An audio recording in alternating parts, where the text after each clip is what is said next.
გახსნათ.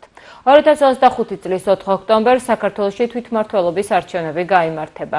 რეგიონებსა და ქალაქებში მოსახლეობა ახალ მერებს, დეპუტატებსა და საკრებულოს წევრებს აირჩევს. გურჯაანში გამოკითხული რესპონდენტების შეფასებით არჩევნებში მოქალაქების მაღალი აქტივობა მნიშვნელოვანია.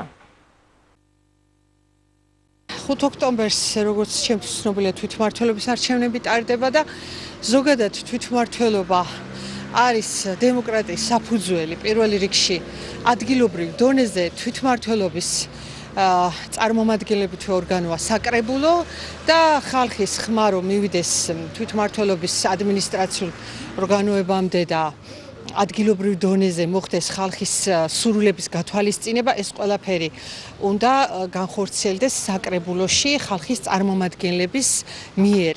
ასე რომ ძალიან მნიშვნელოვანი არჩევნებია და ჩემი აზრით ხალხმაც აქტიურად უნდა მიიღოს მონაწილეობა და იმ კატეგორიამაც პოლიტიკური პარტიების, ვისაც ვთქვათ, თუნდაც არ მოწონს დღევანდელი ხელისუფლება, იმათაც უნდა ეცადონ, რომ გარკვეული ადგილები მოიპოვონ.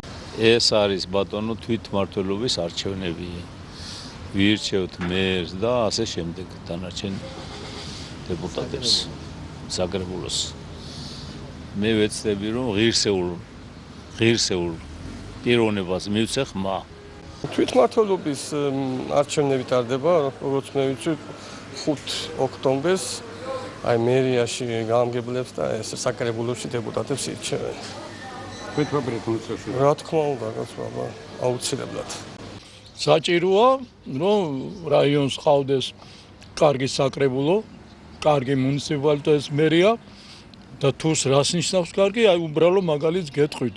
ჩვენმა მერმა წელს დასავლეთში 5-6 დღის მერე გაიგეს, რომ დითოლში იყვნენ და ჩვენმა მერმა მეორე დილითვე გამოიყვანა ხალხი, დაჭრეს ჩამომტრეული ხეები, გააშალეს ქვიშა ბატონო და მოაწესრიგეს შუა დღისით მთელ გურჯაანში გახსნილი იყო გზები. აი ამას აქვს მნიშვნელობა, რომ ღირსეული ადამიანები ავირჩიოთ. ეს აუცილებლობას წარმოადგენს.